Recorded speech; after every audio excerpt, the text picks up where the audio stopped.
నమస్తే, నా పేరు జరిపెట్టి చంద్రకళ. దగ్గర సంవత్సరం పైనే అవుతుంది సోషల్ మీడియా ద్వారా మీ ముందుకు నేను వచ్చి. సంవత్సరం కిందట నేను సోషల్ మీడియా ద్వారా మీ ముందుకు రాలేకపోతున్నానని గతంలో వీడియో పెట్టడం జరిగింది. ఎందుకు రాలేకపోతున్నాను, నా బాధలన్నీ కూడా మీకు నా పాత వీడియోలో చెప్పడం జరిగింది. అయితే ఈ సంవత్సరం పాటు నేను పడిన బాధలన్నీ కూడా మరో వీడియో చేసి పెడతాను. ఈ వీడియో నేను ఎందుకు చేస్తున్నాను అంటే, ముఖ్యంగా ఈ మధ్యకాలం 2-3 రోజులుగా సోషల్ మీడియాలో చాలామంది ఒక పెద్ద మనిషి ఫోటోలు పెట్టుకోవడం, ఆయన వెళ్ళి కలవటం జరుగుతుంది. ఆ పెద్ద మనిషి ఎవరో కాదండి, జరిపెట్టి జైపాల్ గారు, స్వయాన మా పెద్దనాన్న గారు. ఆయన గురించే ఈ వీడియో. నాకు ఒక ప్రశ్న, ఎవరైతే వెళ్ళి కలుస్తున్నారు, ఫోటోలు దిగి సోషల్ మీడియాలో పెడుతున్నారు, వాళ్ళందరికీ కూడా నా ప్రశ్న ఏంటంటే, జరిపెట్టి జైపాల్ గారు పెద్ద మనిషా? ఎందుకు అంటే, ఒక పెద్ద మనిషికి స్వధర్మం, కుటుంబ ధర్మం తర్వాతనే కులధర్మం. సొసైటీలో మంచి పనులు చేయాలన్నా, కులంలో మంచి పనులు చేయాలంటే ముందు కుటుంబంలో మంచి పనులు చేయాలి. దాని తర్వాతనే స్వధర్మం, కుటుంబ ధర్మం తర్వాతనే కదా సొసైటీ ధర్మం. మరి అలాంటప్పుడు కుటుంబ ధర్మం కిందికి నేను కూడా వస్తాను. కుటుంబ ధర్మం అంటే ఆయన బిడ్డలు బాగుంటే కుటుంబం అవ్వదు అది. ఎందుకు అంటే, నేను పుట్టింది ఉమ్మడి కుటుంబంలో. మా తాతగారైన జరిపెట్టి నరసింహ గారు ఆయన ఉన్నప్పుడు, ఉమ్మడి కుటుంబంలో ఉన్నప్పుడు నేను పుట్టాను. ఆ ఉమ్మడి కుటుంబంలో ఉన్నప్పుడే మా మదర్ చనిపోవడం జరిగింది. దాని తర్వాత మా తాతగారు, మా నాన్నమ్మ ఇద్దరు నన్ను పెంచారు. ఉమ్మడి కుటుంబంలోనే నేను పెరిగాను. అలాంటప్పుడు నా పైన మా నాన్నగారికి ఎంత బాధ్యత ఉందో, మా నాన్నగారు ఏమైనా తప్పు చేస్తే ఇంటికి పెద్దవారైన మా పెద్దనాన్నగారు జరిపెట్టి జైపాల్ గారు ఆ తప్పుని తప్పు అని చెప్పాల్సిన బాధ్యత కూడా ఉంటుందండి. ఎందుకు అంటే, మా తాత తర్వాత కుటుంబంలోనే పెద్ద మనిషి మా పెద్దనాన్నగారు, ఇంట్లోనే పెద్ద సంతానం మా పెద్దనాన్నగారు. మా నాన్నగారు ఎంత అన్యాయం చేశాడంటే, ఆయన ఒక్కడే అయితే ఇంత అన్యాయం జరగదండి. ఆయనతో పాటు మా పెద్దనాన్నగారు కూడా జత చేరి అన్యాయం చేశారు కాబట్టి ఇంత అన్యాయం జరిగింది. ఎందుకంటే మా పెద్దనాన్నగారు కుటుంబం అంటే ఆయన కూతుర్లు బాగుండడం అనేది కాదు, కుటుంబంలోకి నేను కూడా వస్తాను. నా పరిస్థితి చూడండి ఎలా ఉందో. జరిపెట్టి జైపాల్ గారైన మా పెద్దనాన్నగారు ఆల్రెడీ కుటుంబంలో ఆర్థికంగా చాలా పవర్ఫుల్. ఆయనకి కుటుంబంలో కంట్రోల్ అనేటిది లేదు. ఎందుకు అంటే, కుటుంబ సభ్యులు అంటే ఎవరు, మా మేనత్తలు కావచ్చు, మిగతా కుటుంబ సభ్యులు చాలామంది కావచ్చు, మా పెద్దనాన్నగారి ఆర్థిక పవర్ ముందు అందరు డిపెండెంట్. ఆయన సాయం చేస్తే తప్ప మా మేనత్తలకి ముఖ్యంగా వాళ్ళకి అసలు ముందుకెళ్ళే పరిస్థితి లేదు. ఆయన ఆర్థిక శక్తికి, ఆయన ఆర్థిక పవర్కి మొత్తం ఫ్యామిలీ మొత్తం ఆయనకు సపోర్ట్ చేస్తున్నప్పుడు ఇప్పటికే చాలా అన్యాయం చేశాడు. దానికి తోడు మళ్ళీ పదవులు కూడా పెడితే సొసైటీ కంట్రోల్ కూడా మా పెద్దనాన్న పైన ఉండదు. అందుకు భయమేసి ఈ వీడియో చేస్తున్నానండి. మా పెద్దనాన్న గారు నాకు మొట్టమొదటి అన్యాయం ఎప్పటి నుంచి స్టార్ట్ చేశారో ఇప్పుడు నేను చెప్పబోతున్నాను. మా అమ్మ 1975లో చనిపోయారు. అప్పుడు నేను 3 సంవత్సరాలు, నాకు ఒక అన్న 5 సంవత్సరాలు, నా తమ్ముడు 6 నెలలు పిల్లోడు. ఆ టైంలో మా పెద్దనాన్నగారికి చాలా కాలంగా కూడా పిల్లలు పుట్టలేదు. అప్పటికే మేము 3 ఉన్నాము. మా అమ్మకి పిల్లలు పుట్టడందుకు ముసల్తనంలో గంజి పోసేటి దిక్కుండదు కాబట్టి 6 నెలల పిల్లోని నేను పెంచుకుంటాను అని మా ఉమ్మడి కుటుంబంలో మా తాతగారు పెద్ద మనిషిగా వాళ్ళు డిస్కస్ చేసుకొని మా పెద్దనాన్నగారు మా తమ్ముడిని తీసుకోవడం జరిగింది. ఆయనకు నా తమ్ముడిని తీసుకోవడం అనేటిది ప్రాబ్లం కాకపోవచ్చు, కానీ నేను ఆడపిల్లని. మా అమ్మ చనిపోయేటప్పుడు చాలా బాధతో చనిపోయి ఉంటుంది. ఒక ఆడపిల్లను వదిలేసిపోతున్నాను. పోయేటప్పుడు కనీసం ఒక అన్న, ఒక తమ్ముడన్నా ఉన్నారు ఆ పిల్లని చూసుకోవడానికి అన్న ఒక బాధతో చనిపోయి ఉంటుంది. కానీ మా పెద్దనాన్నగారు ఏం చేశారు, మా తమ్ముణ్ణి పెంచుకోవడం మొదలుపెట్టిన తర్వాత ఆయనకు మొదట 2 కూతుర్లు, తర్వాత 2 కొడుకులు కూడా పుట్టారు. 4 పుట్టినప్పుడు నిజంగా పెద్ద మనిషి అయితే ఏదో ఒక టైంలో మా నాన్నతో మాట్లాడి, చంద్రకళ తల్లి లేని పిల్ల, అన్న తమ్ముడన్నా కనీసం ఆ అమ్మాయిని చూసుకోవాలి, అది మన బాధ్యత. కాబట్టి నాకు ఆల్రెడీ 4 పుట్టారు. రవిని నువ్వు తీసుకెళ్ళిపో, నీతో పాటు పెట్టుకో, చంద్రకళని చూసుకోవాల్సింది వాళ్ళ అన్న అంటే ఎవరు, జరిపటి సత్యనారాయణ, తమ్ముడు జరిపటి రవీందర్రాజు, వాళ్ళకి బాధ్యత ఉంటుంది వాళ్ళ సోదరిని చూసుకోవడానికి అని చెప్పాలి మా పెద్దనాన్న. ఎందుకంటే మా పెద్దనాన్నకి 2 కూతుర్లు ఉన్నారు, శ్రీదేవి, శ్రీలత. వాళ్ళని చూసుకోవడానికి తల్లి ఉంది, మా పెద్దనాన్నగారు ఉన్నారు, 2 తమ్ముళ్ళు కూడా ఉన్నారు. అయినా మా పెద్దనాన్నగారికి సరిపోలేదండి. ఎందుకంటే మా పెద్దనాన్నకి ఫ్రీగా సేవ చేసే ఒక కొడుకు ఫ్రీగా మా ఫాదర్ ఇచ్చేశారు. కాబట్టి మా పెద్దనాన్నగారు కూడా చక్కగా చంద్రకళ దిక్కులేంది, ఎలాగైనా అన్యాయం చేస్తాం మనము, ఆమెను చూసుకోవాల్సిన అవసరం కూడా లేదు, ఫ్రీగా వాళ్ళ చంద్రకళ వాళ్ళ అమ్మ 9 నెలలు మోసి కని చనిపోయింది కదా, ఫ్రీగా వాడేసుకుందాము అని ఆయన దగ్గరే పెట్టుకున్నాడండి. ఎప్పటి వరకు? 2012 వరకు ఆయన దగ్గరే పెట్టుకున్నాడు. 12 వరకు ఆయన దగ్గర ఎందుకు పెట్టుకున్నాడు అంటే, వాళ్ళకేం అగ్రిమెంట్స్ ఉన్నాయో మనకు తెలియదు కదా, ఇవన్నీ అగ్రిమెంట్సే. లేకపోతే కరెక్ట్గా ఆయన 2 కూతుర్లకు పెళ్ళిళ్ళు అయ్యి 2కి 2 కాన్పులు అయ్యేంత వరకే ఎందుకు పెట్టుకుంటాడు నా తమ్ముణ్ణి? నిజంగా పంపించాలనుకుంటే ముందే పంపించాలి కదా, నీకు అక్కు ఉందిరా వెళ్ళి నీ అక్కని చూసుకో అని ముందే పంపించాలి. కానీ ఆయన 2 కూతుర్లకు పెళ్ళిళ్ళు అయ్యి 2 కాన్పులు అయిన తర్వాత పంపించేశాడు. ఆస్తులు అనేటిది సపరేట్ టాపిక్. ఇక్కడ నేను మాట్లాడేది నాకు జరిగిన అన్యాయం గురించి. ఎలా పంపించేస్తారు? ఇవ్వడానికి మా నాన్న ఎవరు? ఫస్ట్ ఆఫ్ ఆల్ మా పెద్దనాన్న ఎవరు తీసుకోవడానికి? ఎట్లా తీసుకుంటారు, ఎట్లా ఇస్తారు? సరే ఏదో జరిగింది తీసుకున్నారు, మరి ఆయనకు సంతానం కలిగిన తర్వాత మళ్ళీ ఇచ్చేయాలి కదా మా నాన్నకి. అమ్మాయి తల్లి లేని పిల్ల, శ్రీదేవి శ్రీలతకి చూసుకోవడానికి తమ్ముళ్ళు ఉన్నారు, తల్లి ఉంది, నేనున్నా, నేనెందుకు రవిని ఎందుకు పెట్టుకోవాలి, వాళ్ళ అక్కని చూసుకొని అని ఇచ్చేయాలి. అప్పుడు పెద్ద మనిషి అంటారు. అలా ఇచ్చేయకుండా 2012 వరకు కూడా ఆయన దగ్గరే పెట్టుకొని అన్ని సేవలు చేయించుకొని రవి భార్యతోటి ఒక పెద్ద కోడల్లాగా ఒక పెద్ద కొడుకులాగా అన్ని సేవలు చేయించేసుకొని 2012లో పంపించేసేస్తే ఆయన పెద్ద మనిషి ఎలా అవుతాడండి? ఆయన సంతానం పుట్టిన వెంటనే ఇచ్చేసేయాలి. ఆ పంపించేయడం కూడా ఎందుకు జరిగింది? ఆస్తులు ఇన్వాల్వ్ అయినాయి కాబట్టి పంపించేయడం జరిగింది. అది సపరేట్ టాపిక్. ఒరే సత్తి, నువ్వు చూసుకోవాల్సింది లక్ష్మీకళని శశికళని కాదురా, మీ అమ్మ నీకు ఒక చెల్లెల్ని కనిపోయింది, నువ్వు మీ చెల్లెల్ని చూసుకోవాలరా అని ఒక పెద్ద మనిషి చెప్తాడు. అసలు నా తమ్ముడికే చెప్పలేనోడు, నా తమ్ముడికే పెద్ద మనిషిలాగా ఒక అడ్వైజ్ ఇవ్వలేనోడు మా అన్నకేం అడ్వైజ్ ఇస్తాడు?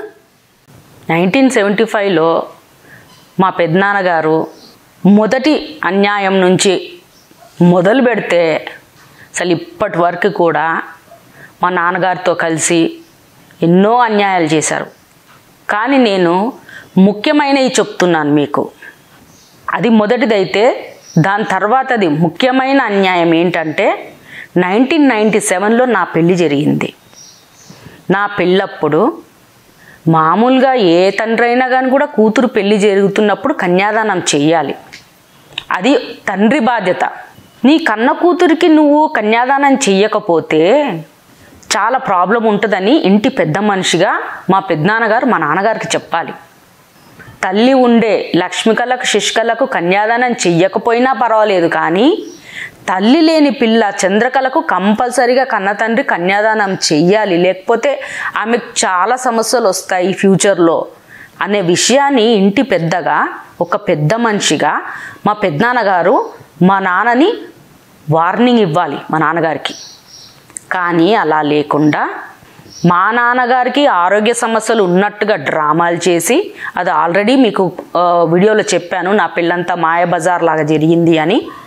మా పెద్దనాన్నగారు లాస్ట్ మూమెంట్లో వచ్చేసి కన్యాదానం చేసేసి, ఏంటి పెద్దనాన్న లాస్ట్ మూమెంట్లో హడావిడిగా వచ్చేసేసి నువ్వు చేసావు కన్యాదానం, మా నాన్నగారు చెయ్యాలి అని అడిగితే, నీకు కన్యాదానం చేయడమే ఎక్కువ అమ్మా, నేను కన్యాదానం చెయ్యకపోతే అసలు నీకు పెళ్ళే జరగకపోతుండే అని ఒక పెద్ద మనిషి అంటాడా? అది పెద్ద మనిషి లక్షణమా? నాకు కన్యాదానమే అసలు నాకు పెళ్ళే జరగకపోతుండే అని అంటున్నాడు, అది పెద్ద మనిషి మాటనా? అంత అన్యాయం జరిగిందండి. 1997లో నా పెళ్ళిలో అంత డ్రామాలు చేశారు. అట్లా 1997 తర్వాత మేజర్ది ఇంకొకటి ఏంటంటే 2013, అది చాలా మేజర్ది. అది 2013లో నేను ఆరోగ్యం బాగలేక మా నాన్నగారి దగ్గరికి వెళ్ళాను. నేను మామూలుగానే వెళ్ళానండి, ఎందుకంటే లక్ష్మీకళకు శశికళకు ఉన్న వెల్కమ్ నాకు లేదు కదా. అది నేనే కాదు, సొసైటీ కూడా యాక్సెప్ట్ చేసింది కదా. తల్లి లేదు కాబట్టి ఈ పిల్ల ఎక్కువ ఎక్స్పెక్ట్ చేయొద్దు, ఈ పిల్లకి అన్నీ జరగవు అని ఆల్రెడీ అందరు యాక్సెప్ట్ చేసినట్టుగా నేను కూడా యాక్సెప్ట్ చేశాను. పుట్టిల్లు అనేటిది నాకేం వెల్కమ్ కాదు నాకు. కానీ మా నాన్నగారు ఇంకా బతికే ఉన్నారు. 2012కి మా తమ్ముడైన రవి కూడా మా పెద్దనాన్నగారి దగ్గర నుంచి మా నాన్నగారి దగ్గరికి రావడం జరిగింది. నాకు ఒక అన్న ఆల్రెడీ ఉన్నాడు ఇంట్లో, నాకంటూ నా వాళ్ళు ఉన్నారు అని ఆరోగ్యం బాగలేక 2013లో 5 సంవత్సరాల తర్వాత వెళ్ళాను నేను మా నాన్నగారి దగ్గరికి రెస్ట్ తీసుకుందామని.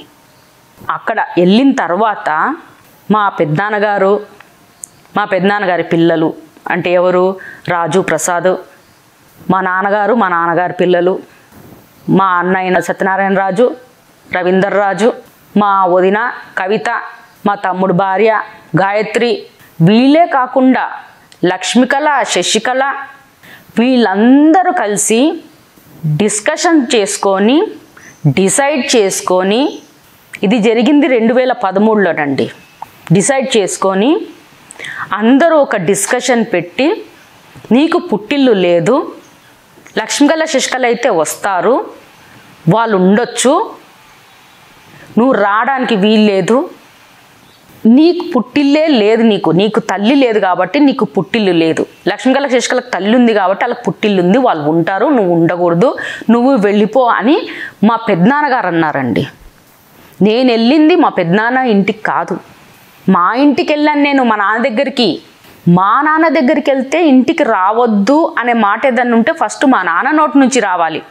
కానీ మా నాన్న నోటి నుంచి రాకుండా మా పెద్దనాన్నగారి నోటి నుంచి వస్తుంది. మరి మా పెద్దనాన్నగారికి ఆడపిల్లలు లేరా? 2 కూతుర్లు, శ్రీదేవి, శ్రీలత. ఆయనకి కూతుర్లు అంటే చాలా ప్రేమ. ఎంత ప్రేమ అంటే పెళ్ళయిన తర్వాత వాళ్ళు ప్రెగ్నెంట్ అయ్యేంత వరకు పుట్టింట్లో ఉండొచ్చు. నా తమ్ముడు భార్యతో సేవలు చేయిస్తాడు. ప్రెగ్నెన్సీ తర్వాత కాన్పులు పుట్టింట్లోనే. కాన్పు అయిన తర్వాత ఆ కొత్తగా పుట్టిన ఆ బిడ్డ ఉంటుంది కదా, ఆ బిడ్డకు సంవత్సరం నిండేంత వరకు కూడా పుట్టింట్లోనే ఉండాలి వాళ్ళ కూతుర్లు.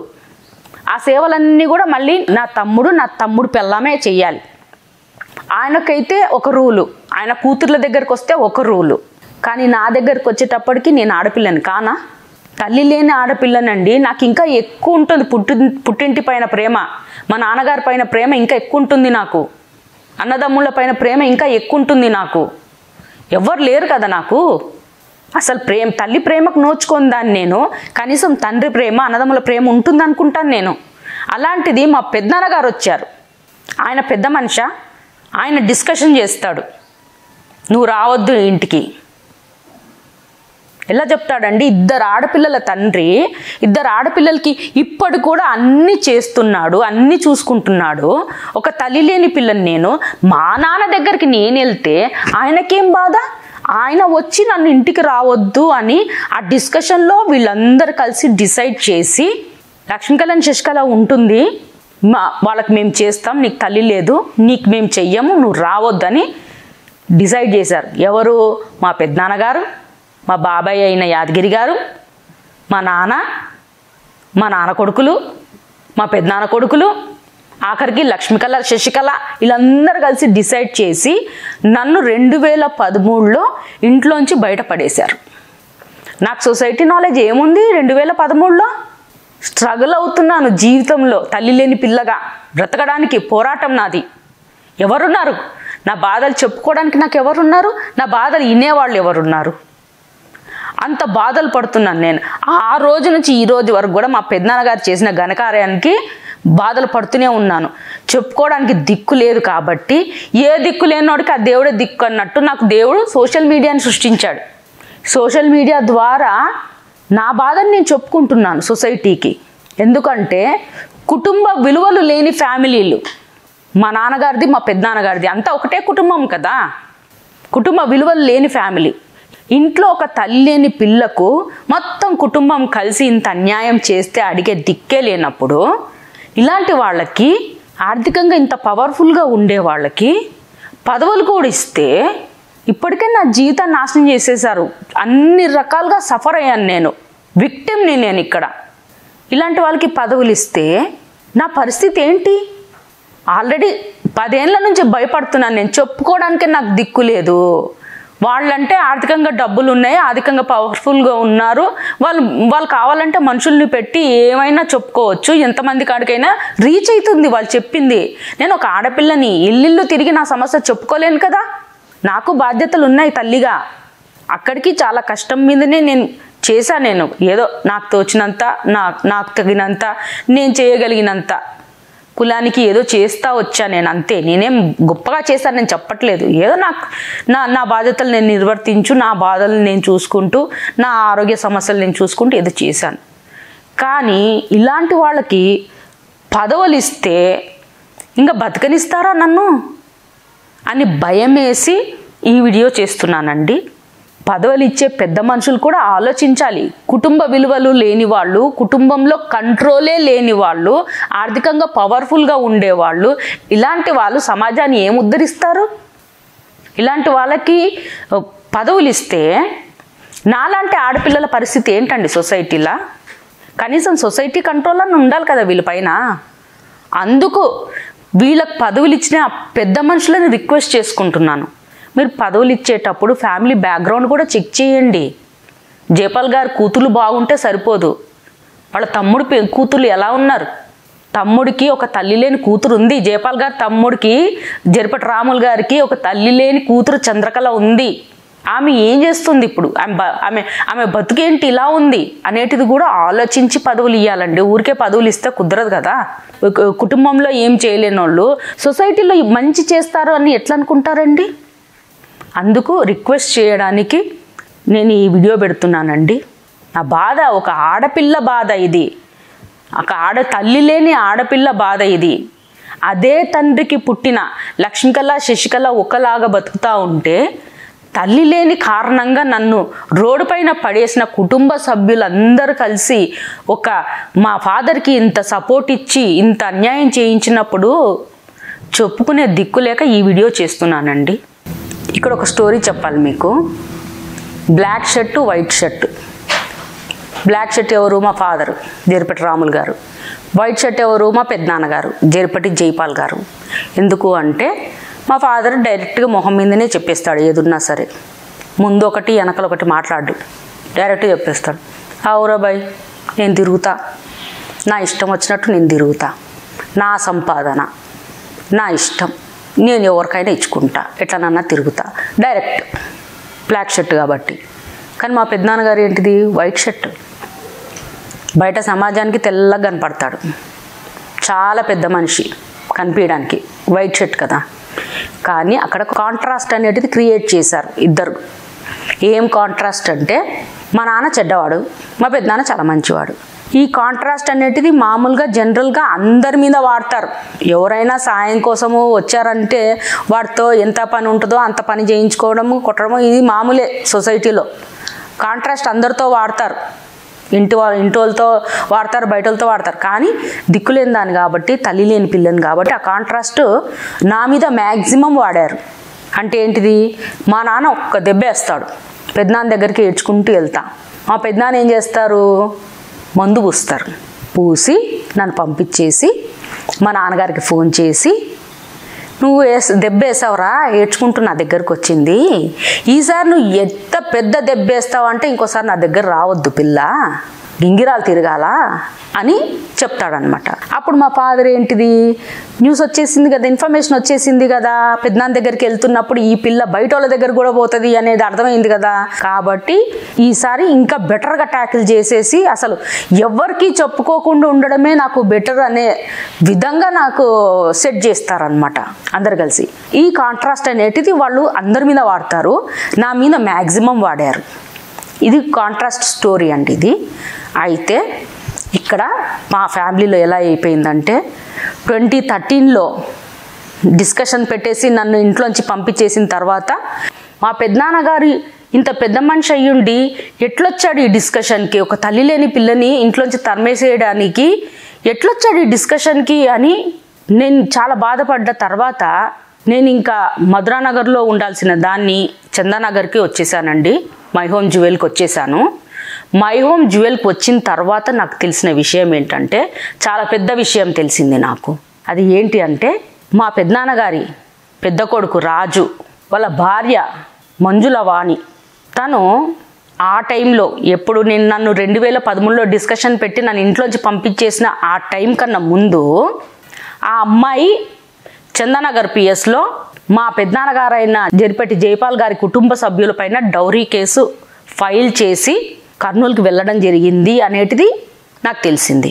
ఈ మంజుల వాణి ఎవరు అంటే చాలామంది కర్నూలులో ఉండే మన కులస్తులకి చాలామందికి తెలుసు. మంజుల రాజేంద్ర ప్రసాద్ అని, పాపం పెద్ద ఆయన ఇప్పుడు లేరు, కానీ అప్పుడు జరిగిన విషయం కాబట్టి చెప్తున్నాను నేను. మంజుల రాజేంద్ర ప్రసాద్ గారు ఎవరో కాదు, శ్రీశైలం సత్రంలో మా ఫాదర్ మనిషిగా అతను శ్రీశైలం సత్రాన్ని మేనేజ్ చేస్తూ ఉన్నారు. మా నాన్నకు చాలా క్లోజు. మా నాన్న కూర్చోమంటే కూర్చుంటాడు, నిల్చోమంటే నిల్చుంటారు. అంత క్లోజ్ కాబట్టే ఇప్పుడు వాణి డౌరీ కేసు వేసి వెళ్ళిపోయింది కదా, ఆ కేసు నుంచి మమ్మల్ని బయట పడేసేయి రాములు అని మా పెద్దనాన్నగారు మా నాన్నగారి దగ్గరికి దేహి అని వచ్చాడు. హెల్ప్ చేయాలన్నమాట మా నాన్నగారు, ఫేవర్ చేయాలి మా నాన్నగారు మా పెద్దనాన్నగారికి. ఈ ఫేవర్ అనేటిది మా నాన్నగారు ఊరికేనే చేస్తారా? ఫేవర్కి ప్రతి ఫేవర్ చేయించుకున్నారు మా నాన్నగారు. మంజుల రాజేంద్ర ప్రసాద్ గారు పిలిపించి ఆ కేసుని విత్డ్రా చేయించి మా పెద్దనాన్నగారిని వారి కుటుంబాన్ని ఒక పెద్ద గండం నుంచి గట్టెక్కించి ఇంత చేశారు. కాబట్టి దానికి ప్రతి ఫేవర్గా మా పెద్దనాన్నగారు ఏం చేశారు? డిస్కషన్కి వచ్చారు. చంద్రకళని కుటుంబంలో నుంచే బయటికి వెలేసే డిస్కషన్లోకి వచ్చారు. ఎవ్వరు సపోర్ట్ లేదండి నాకు. ఒక మేనత్తలు కావచ్చు, బాబాయిలు కావచ్చు, మా నాన్న, మా పెద్దనాన్న, వాళ్ళు ఎవ్వరు అసలు అక్క చెల్లెళ్ళు అన్నదమ్ములు ఎవ్వరు సపోర్ట్ లేదు నాకు. ఎందుకు అంటే డిస్కషన్ పెట్టారు అందరు కలిసి. అందరికీ ఫేవర్లు కావాలి కదా, అందరికీ మా నాన్న ఫేవర్లు కావాలి, అందరి నుంచి మా నాన్నకి రివర్స్లో ఇంకొక ఫేవర్ కావాలి. కాబట్టి ఈ డిస్కషన్లే మా పెద్దనాన్నగారు వచ్చారు. నిజంగా పెద్ద మనిషి అయితే ఏం చెప్పాలి? తమ్ముడు రాములు, చంద్రకళ తల్లి లేని పిల్ల, నాకు 2 కూతుర్లు ఉన్నారు, అపురూపంగా చూసుకుంటున్నాను. లక్ష్మికళ శశికళ ఇంటికి రాకపోయినా పర్వాలేదు, వాళ్ళ ఇంటికి తల్లి వెళ్ళి చూసొస్తుంది, చేసొస్తుంది. కానీ చంద్రకళ తల్లి లేని పిల్ల, ఆరోగ్యం బాగాలేనప్పుడు వచ్చే అర్హత అమ్మాయికి ఉంటుంది. చంద్రకళ తల్లి లేని పిల్ల, నీకెంత వీలైతే అంత నువ్వు చెయ్యాలి సాయం అని పెద్ద మనిషి మాట మాట్లాడాలి. కానీ ఆయననేదో ఆయన కోడలు వేసిన డౌరీ కేసులోంచి మా నాన్నగారు బయట వేసి ఆయనకేదో ఫేవర్ చేశారు కాబట్టి మా పెద్దనాన్నగారు వచ్చేసారు అనమాట, పిల్లలతో సహా, ఆయన కొడుకులతో సహా వచ్చి డిస్కషన్లో కూర్చొని అందరు డిసైడ్ చేసి నన్ను పంపించేశారండి ఇంట్లోంచి. 2013లో జరిగింది ఇది. అందరికీ తెలుసు, అందరికీ తెలిసే ఉంటుంది చాలా మందికి వాణి ఇష్యూ.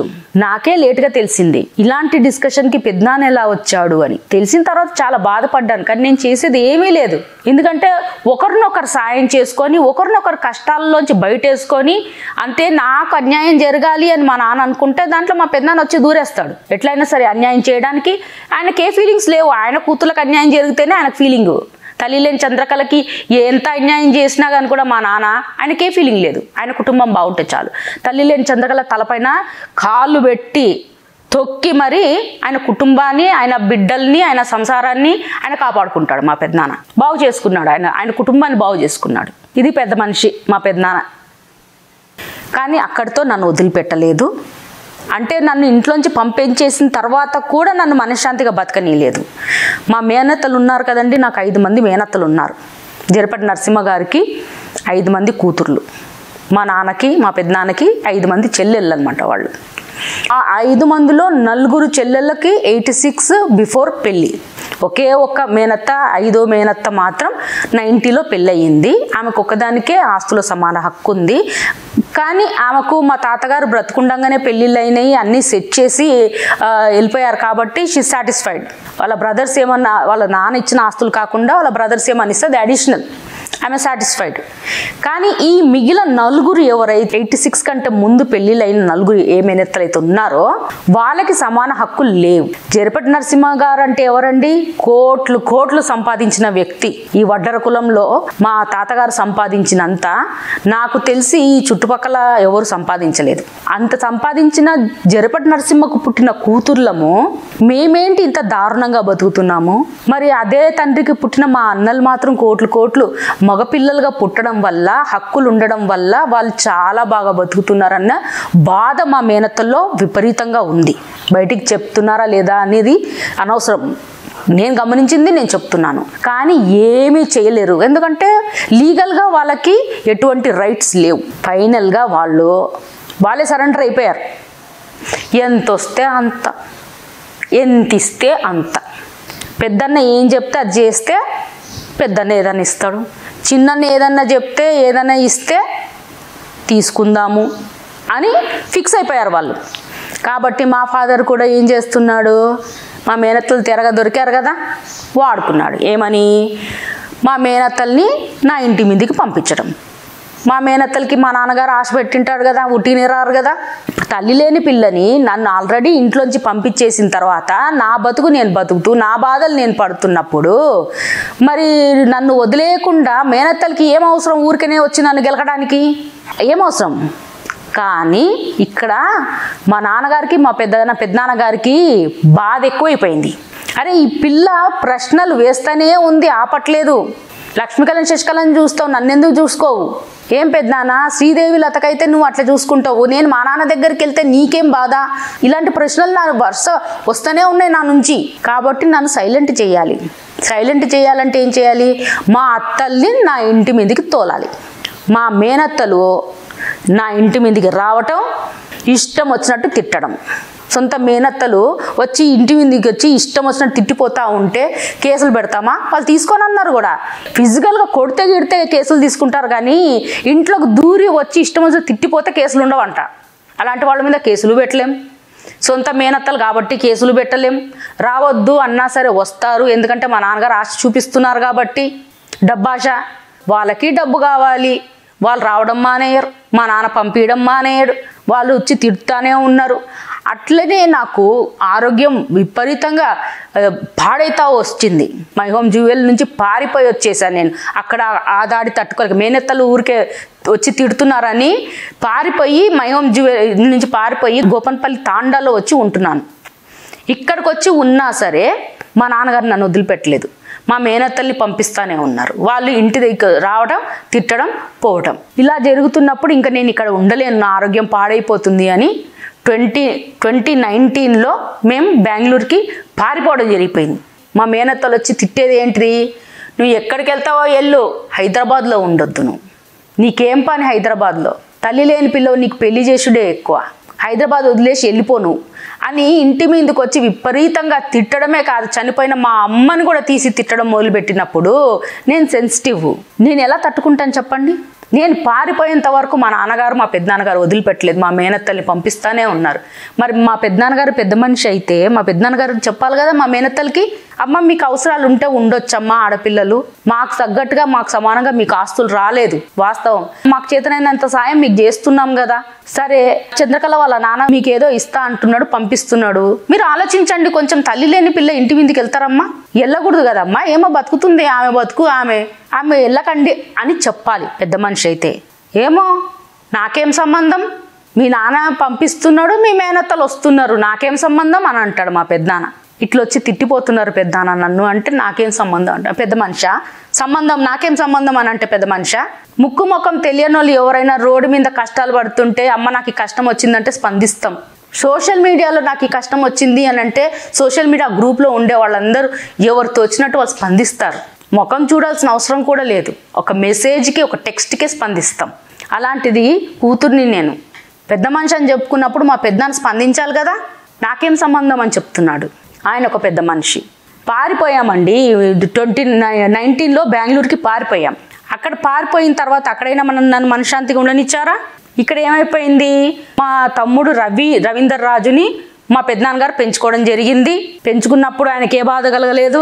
వాడి పిల్లాన్ని బాగా వాడుకున్నాడు, ఇంట్లో పనులు చేయించుకున్నాడు, అప్పుడు ఏం బాధ కలగలేదు. అక్కడి నుంచి 2012లో రవిని మా నాన్న దగ్గరికి పంపించేశారు. అది ఎక్కడా గొడవ కాలేదు. ఎందుకంటే అన్ని సంవత్సరాలు పెంచుకున్న పెద్ద మనిషి సడన్గా వాడు పెద్దనాన్న దగ్గర నుంచి నాన్న దగ్గరికి వెళ్ళినా, లేకపోతే పెద్దనాన్న వాడిని గెంటేసి మా నాన్న దగ్గరికి పంపించేసినా పెద్ద గొడవ జరగాలి. కానీ ఏ గొడవ లేదు, స్మూత్ ట్రాన్సిషన్. ఇక్కడ నుంచి వెళ్ళిపోయేసి అక్కడ వెళ్ళాడు, కారులో ఇట్లా కూర్చున్నాడు, అట్లా వెళ్ళిపోయాడు.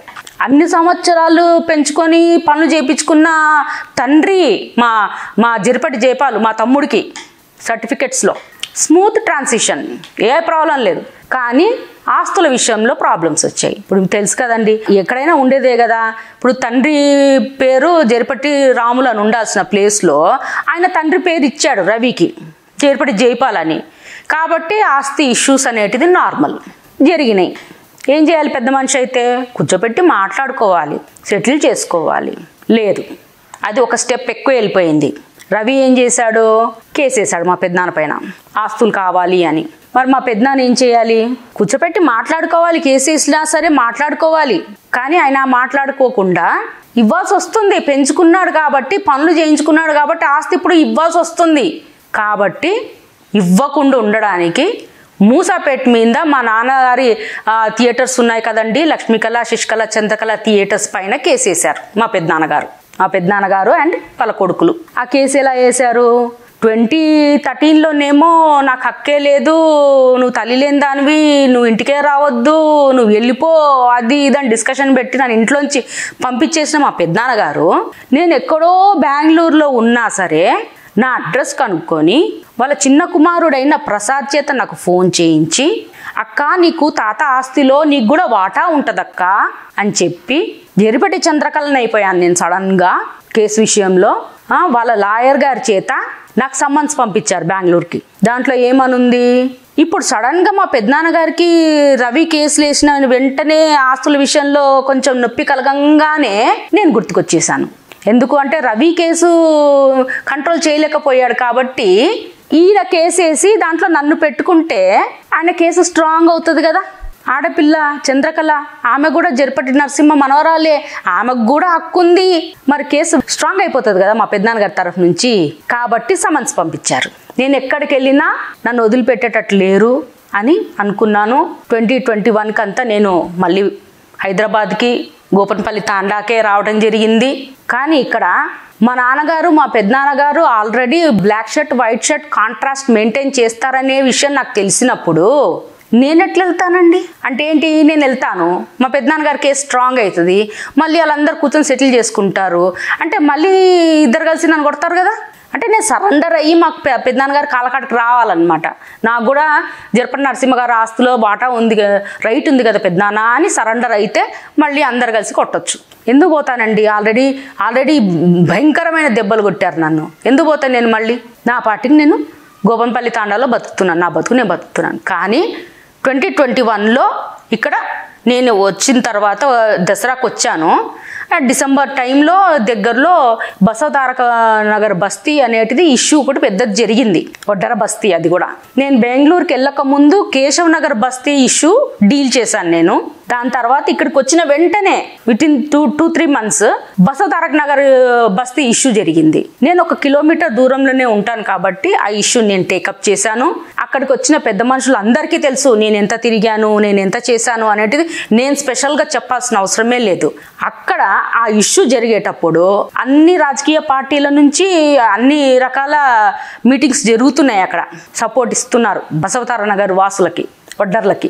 ఆ టైంలో రేవంత్ రెడ్డి గారు కూడా కాంగ్రెస్ పార్టీ తరఫున వచ్చారు. అక్కడికి వచ్చినప్పుడు అక్కడ ఒక మీటింగ్ కూడా ఏర్పాటు చేశారు. రేవంత్ రెడ్డి గారు ఆ బసవతారక నగర్ మీటింగ్కి వచ్చినప్పుడు వడ్డర్ల ఎస్టీ సాధన సమితి అధ్యక్షురాలుగా వడ్డర్లని ఎస్టీలో చేర్చండి అని ఒక వినతి పత్రం ఆయనకి ఇవ్వడం జరిగింది. అదేంటి, మన కులస్తులు పెద్ద మనుషులు కొంతమంది నాకు సాయం చేశారు కాబట్టే నేను రేవంత్ రెడ్డి గారికి వినతి పత్రం ఇవ్వడం కుదిరింది. ఆ రోజు అక్కడికి వచ్చిన మన సోదరులు చాలామంది అడిగారు, అమ్మా నువ్వు జరిపెట్టి జయపాల్ కూతురువే కదా అని అడిగారు. అవునండి మా పెద్దాననే అని చెప్పడం జరిగింది.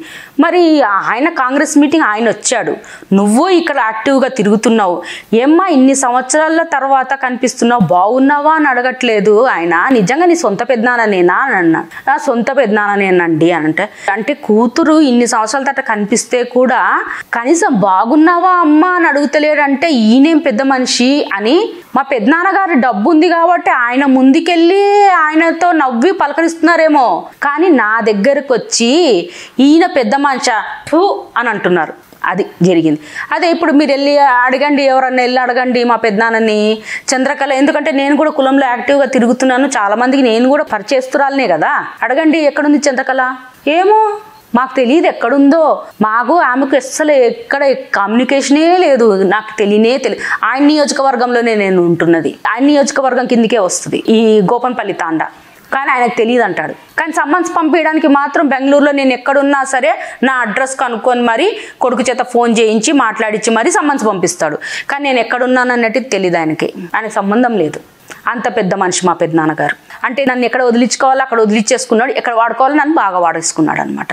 అంటే ఏంటిది, ముసాపేట మీద థియేటర్ల మీద కేసేయాలంటే బాగా వాడేసుకున్నాడు, ఇంకో చోట కూడా బాగా వాడేసుకున్నాడు. అది కూడా చెప్తాను నేను మీకు.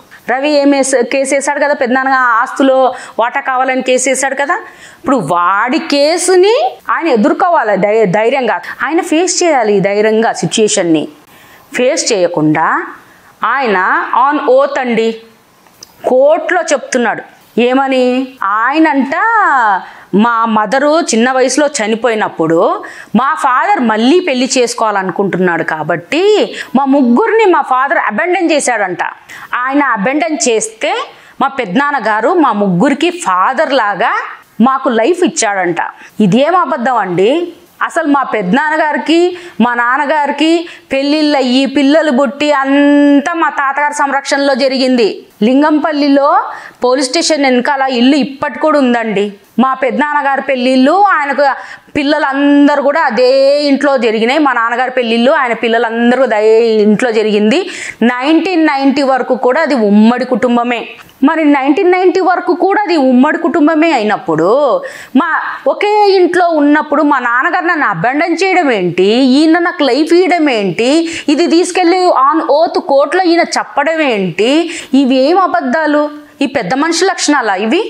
ఎట్లా అండి? ఇప్పుడు రవికి సర్టిఫికెట్లో జరిపెట్టి జయపాల్ అని ఫాదర్ నేమ్ ఇచ్చాడు, నాకేం ఫాదర్ నేమ్ ఇలేదే. మా అన్నయ్య సత్యనారాయణ రాజు కూడా ఫాదర్ నేమ్ ఆయన ఇలేదే. మా పేర్లు మా నాన్న పేరే ఉంది, జరిపెట్టి రాములు అని. కానీ ఇక్కడ ఆన్ ఓత్ మా పెద్దనాన్నగారు ఇంత పెద్ద అబద్ధం ఎందుకు అంటే, రవి కేసు పలిచన చెయ్యాలి కాబట్టి నన్ను వాడుకుంటే ఆయన కేసు స్ట్రాంగ్ అవుతుంది అన్నమాట. ముగ్గురిని పెంచుకున్నాను నేను, రవిని ఒక్కడనే కాదు, రవికి ఎందుకు ఇవ్వాలి ఆస్తులు అన్నట్టుగా స్ట్రాంగ్ చేసుకోవడం కోసం నన్ను వాడుకున్నాడు. ఇప్పుడు ఇంత వాడుకున్నప్పుడు ఎవరు తిట్టాలండి మా పెద్దనాన్నగారిని? ఫస్ట్ మా నాన్న తిట్టాలి. నేను ఎక్కడ అబాండన్ చేశాను అన్నయ్య, ఉండేదంతా ఉమ్మడి కుటుంబం, ఒకటే కుటుంబం కదా, నేను అబాండన్ చేయడం ఏంటి, నువ్వు పెంచడం ఏంటి? తల్లి లేని పిల్లల్ని సత్తిని రవ్విని తాత నాయనమ్మ ఉన్నారు, వాళ్ళే పెంచిండ్రు, వాళ్ళే పెద్దగా చేసిండ్రు. ఈయన అబాండన్ చేయడం ఏంటి, ఆయన పెంచడం ఏంటి? నాకు అర్థం కాదు. మా నాన్న అడగాలి నిజంగా ఉంటే, కానీ మా నాన్న బ్లాక్ కాలర్ కాబట్టి అడగడు. కానీ మా అన్న అయితే అడగాలి కదా, ఎందుకంటే పేరు ఇంక్లూడ్ చేశాడు కదా ఆన్ ఓత్. జరిపెట్టి సత్యనారాయణ, జరిపెట్టి చంద్రకళ, వీళ్ళందరికీ జీవితాన్ని నేను ఇచ్చాను, ఇండిపెండెంట్ లైఫ్ ఉండాలి వాళ్ళకి అని ఆన్ ఓత్ ఇచ్చినప్పుడు మరి మా అన్న ఏమనాలా? నాకు సర్టిఫికెట్లో మా నాన్న పేరే ఉంది, పెద్దనాన్న పెంచింది తాత నాయనమ్మ, ఉమ్మడి కుటుంబము, 1990 వరకు కూడా ఒకే ఇంట్లో ఉన్నాం అందరం, నువ్వు నాకు స్పెషల్గా చేసింది ఏంటి అని అడగాలి సిగ్గుంటే. కానీ అడగడు. మీందు నుంచి ఏం చేస్తాడు? సన్మానం చేస్తాడు, వెళ్ళి దండలేసి వస్తాడు మా పెద్దనాన్నకి. బయటికి ఏం చెప్తారు? ఒకరికొకరికి పడదు, ఒకరు మాట్లాడుకోరు, కానీ జరిగేవన్నీ జరుగుతుంటాయి లోపల. అదే కాంట్రాస్ట్ అంటే దాన్నే అంటారు, black shirt white shirt contrast. అదే సరే, మా అన్నకు సిగ్గు లేదు, మరి నాకైతే సిగ్గుంది కదా. మా పెద్దనాన్నని నేను డైరెక్ట్గా అడుగుతున్నాను, నాకేం జీవితం ఇచ్చావు నువ్వు జీవితం ఇచ్చావా నాకు? నువ్వు నాకు జీవితం ఇస్తే నేను గోపన్పల్లి తాండాలో అద్దె కొంపలో ఇన్ని అవస్థలు పడుకుంటే నేను ఎట్లా బతుకుతాను? ఎక్కడైతే నువ్వు రాకూడదో అక్కడ ప్రతి దాంట్లో నువ్వు దూరి నా జీవితాన్ని నాశనం చేసావు. ఎక్కడైతే నువ్వు పెద్ద మనిషిగా మాట్లాడాలో, ఎక్కడైతే నువ్వు నన్ను ఆదుకోవాలో అక్కడ మా నాన్నతోటి చేతులు కలిపి నాశనం చేసేసావు నా జీవితాన్ని. ఆన్ ఓత్ చెప్తారు నా జీవితాన్ని నిలబెట్టామని. ఇలాగెందుకు ఉంటుందండి? నా జీవితాన్ని నిలబెడితే సోషల్ మీడియాలో చెప్పుకుంటాను నా బాధ. స్వయాన కూర్చొని మా పెద్దనాన్నని మా మేనత్తల్ని అందరిని కూర్చోబెట్టి చెప్పుకోవాలి అసలు నా బాధలు. కానీ చెప్పుకోవడానికి దిక్కు లేకుండా చేసినప్పుడు ఏ దిక్కు లేక సోషల్ మీడియాలో చెప్పుకునే పరిస్థితి తీసుకొచ్చి నా జీవితాన్ని నిలబెట్టానని చెప్తాడు మా పెద్దనాన్నగారు. ఈయన పెద్ద మనిషి అండి. ఆయన నిజంగా ఆయన పెద్ద మనిషి అయితే రవి కేసు కావచ్చు, ముసపేట్ కేసు కావచ్చు, డైరెక్ట్గా కొట్లాడుకోవాలి. నాతో ఏం అవసరము? ఆడపిల్లని లాగాల్సిన అవసరం ఏముంది? ఇన్ని అబద్ధాలు ఆన్ ఓత్ ఎందుకు చెప్తారు మీరు కోర్టులో? నాకు చాలా బాధ వేసింది. ఏదో నడుస్తా ఉంది, కుంటుకుంటూ నడుస్తుంది నా జీవితం. అప్పటికి ఏదో కుంటుతా పోతా ఉన్నాను నేను. ఉన్న కాళ్ళు కూడా ఇరగొట్టేశాడు, రోడ్డు మీద పడేశాడు మా పెద్దనాన్నగారు. జీవితాన్ని ఇచ్చానని మాట్లాడతారు. ఇలాంటి ఈయన పెద్ద మనిషి. నేను అందుకే రిక్వెస్ట్ చేస్తున్నానండి, మా పెద్దనాన్న లాంటి పెద్ద మనిషికి, పోస్టులు ఇచ్చే పెద్ద మనుషులకి, సీఎం గారికి, రేవంత్ రెడ్డి గారికి నేను అందుకే రిక్వెస్ట్ చేస్తున్నాను. సార్, రాహుల్ గాంధీ గారు పాదయాత్ర చేసినప్పుడు లింగంపల్లిలో కిలోమీటర్కి ఇంత అని లక్షలు ఖర్చు పెట్టే మా పెద్దనాన్నగారికి ఇవ్వడం కాదు సార్ పోస్టులు, పదవులు. మామూలు వాళ్ళు డైహార్డ్ ఫ్యాన్స్ చాలా మంది ఉన్నారు కాంగ్రెస్ పార్టీలో. ఎవరైతే కాంగ్రెస్కి పనిచేసేవాళ్ళు డబ్బు లేక రాహుల్ గాంధీ గారు వచ్చినప్పుడు ఖర్చు పెట్టలేకపోయారేమో, అలాంటి వాళ్ళకి ఇవ్వండి. సొసైటీకి మేలు జరుగుతుంది. కుటుంబాల విలువలు లేని పెద్ద మనుషులకి, ఫ్యామిలీ వాల్యూస్ లేని పెద్ద మనుషులకి సొసైటీలో మీరు పెద్ద పెద్ద పొజిషన్స్ ఇస్తే వాళ్ళు ఏం చేస్తారు? మళ్ళీ వచ్చి నా జీవితాన్ని ఇంకింత నాశనం చేస్తారు. నాకు భయమేసి చేస్తున్నాను ఈ వీడియో. కఠినాత్ముడు, అసలు మనిషి గుండె రాయి. అంతే, ఎవరికైనా తల్లి లేని పిల్ల అంటే జాలి కలుగుతుంది. కానీ కఠినాత్ముడు జీవితాన్ని నాశనం చేశాడు. ఫ్యామిలీ విలువలు లేని మనుషులు, ఫ్యామిలీ వాల్యూ లేని మనుషులు. ఇంట్లోనే ఇంత దరిద్రంగా దారుణంగా ఉన్నాయి పరిస్థితులు. బయటకు వచ్చి వీళ్ళకి ఎందుకు పదవులు ఇస్తారు? ఇలాంటి వాళ్ళకి బాధతో చెప్తున్నాను నేను, భయంతో చెప్తున్నాను నేను. పదవి రాకుండానే ఇంత డ్యామేజ్ నా జీవితానికి. పదవి వచ్చిన తర్వాత ఇంకా నన్ను ఏం చేస్తారో అన్న భయం వేస్తుంది. ఇలాంటి మనుషులకి పదవులు ఇస్తే నాలాంటి ఆడపిల్లలకి చాలా నష్టం కలుగుతుంది. నాకు భయం వేస్తుంది. ఏం జరుగుతుందో నా ఫ్యూచర్ అనేటిది నాకు చాలా భయంగా ఉంది. అందుకే నేను రేవంత్ రెడ్డి గారిని స్వయంగా రిక్వెస్ట్ చేసుకుంటున్నాను. నేను, సార్, మిమ్మల్ని నేను బసవతారక నగర్ ఇష్యూలో మీకు వడ్డర్లని ఎస్టీలో చేర్చండి అని ఒక వినతి పత్రం ఇవ్వడం జరిగింది సార్, కలవడం జరిగింది.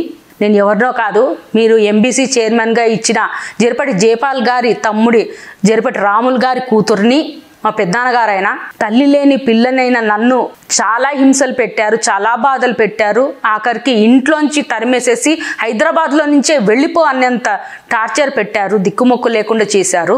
ఫ్యామిలీ మొత్తం 2013 నుంచి అబాండన్ చేశారు నన్ను. కానీ అన్ని ఓత్లోనే అబద్ధాలు చెప్తున్నాడు ఆయన. కాబట్టి మిమ్మల్ని రిక్వెస్ట్ చేసుకుంటున్నాను సార్, రేవంత్ రెడ్డి గారు, ఇలాంటి వ్యక్తులకి మీరు పోస్టులు ఇవ్వకండి, మంచి వాళ్ళకి ఇవ్వండి. ఎంతమంది లేరు సేవ చేసేవాళ్ళు? ఇది నా రిక్వెస్ట్ సార్, ప్లీజ్. ఈ వీడియో బాధతో చెప్తున్నానండి, ఎవరినో బాధ పెట్టాలని చెప్పలేదు. ఎవరైనా పేర్లు చెప్పింటే, ఎవరినైనా బాధ పెట్టింటే నన్ను క్షమించండి. బాధలో వచ్చిన మాటలు కదా, కొంచెం అటు ఇటు వచ్చింటాయి. పెద్ద మనసు చేసుకొని క్షమించండి.